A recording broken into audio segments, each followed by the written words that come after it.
తెలంగాణలోనే ప్రముఖ పుణ్యక్షేత్రమైన కొండగట్టు శ్రీ ఆంజనేయ స్వామి దేవస్థానంలో 41వ గిరి ప్రదక్షిణ మహోత్సవం అత్యంత వైభవంగా ముగిసింది. దేశం నలుమూలల నుండి తరలివచ్చిన సుమారు 35,000కు పైగా భక్తులు ఈ ఆధ్యాత్మిక ప్రదక్షిణలో పాల్గొన్నారు. అయితే కేవలం ఆధ్యాత్మికతకే పరిమితం కాకుండా కొండగట్టు అడవుల్లోని వానరుల సంరక్షణ కోసం, ప్రకృతి పరిరక్షణ కోసం వచ్చే గిరి ప్రదక్షిణలో భక్తులంతా సీడ్ బాల్స్తో తరలి రావాలని ఆత్మారాం గురూజీ పిలుపునిచ్చారు.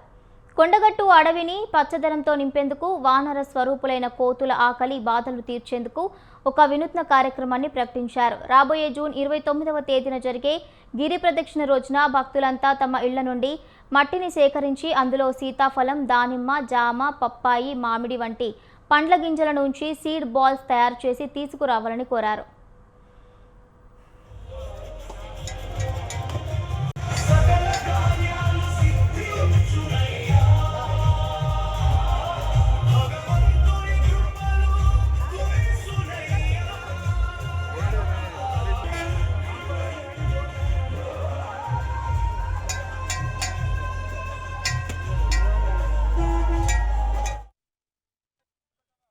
గిరి ప్రదక్షిణ అత్యంత అద్భుతంగా విజయవంతంగా పూర్తయింది.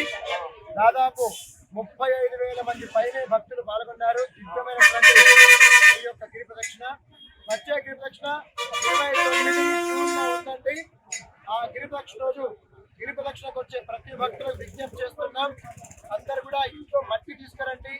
ఆ మట్టిలో సీతాఫలం గింజలు, దానిమ్మ గింజలు, జామ గింజలు, పప్పాయి గింజలు పెట్టి, ఇంకా వీలైతే మామిడి టెంకలు కూడా పెట్టి సీడ్ బాల్స్ తయారు చేయండి.